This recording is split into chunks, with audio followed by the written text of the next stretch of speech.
¿Qué tal? Nuevamente con ustedes. El día de hoy estamos aquí explorando el campo. De hecho, estamos haciendo preparativos agrícolas. Me imagino que por ahí cada uno de ustedes ya se imaginan en cuál consiste.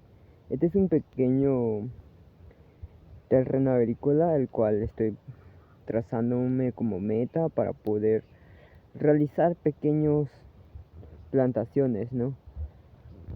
Para que al menos sea beneficio y provecho en lo futuro para mi familia junto a mis padres, mis hermanos, ¿no? Y esto ya lo venía planeando hace un tiempo, sin embargo no se daba porque no había un lugar donde poder trabajarlo.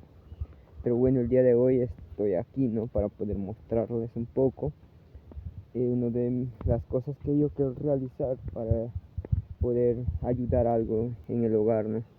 Esta es una pequeña inversión que estoy realizando. Estoy muy agradecido por las personas que siempre me apoyan, me animan a seguir adelante, ¿no? A pesar de las dificultades, los problemas que nosotros podemos tener.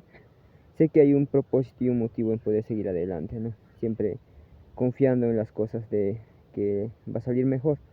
Quizás no hoy, no mañana, pero a medida que nos esforcemos, seguimos adelante, llegarán las cosas que mejorar.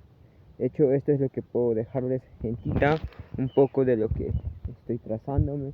Y espero que puedan dejar sus comentarios, pueden seguir en mis redes sociales y quizás algunas ideas que ustedes tienen pueden igual comentar, ¿no? ¿Cuál sería más factible por este lugar? Y como ustedes ven este pequeño terrenito, pues nada, ¿no? Agradecer siempre sus ánimos y sus deseos para poder seguir adelante. Eso es lo que quería transmitir el día de hoy. Este pequeño proyecto que voy realizando y solo a seguir adelante. Gracias toditos por su confianza. Estamos full en calor, ¿eh? Vamos, pero vamos con todo, sin miedo al éxito.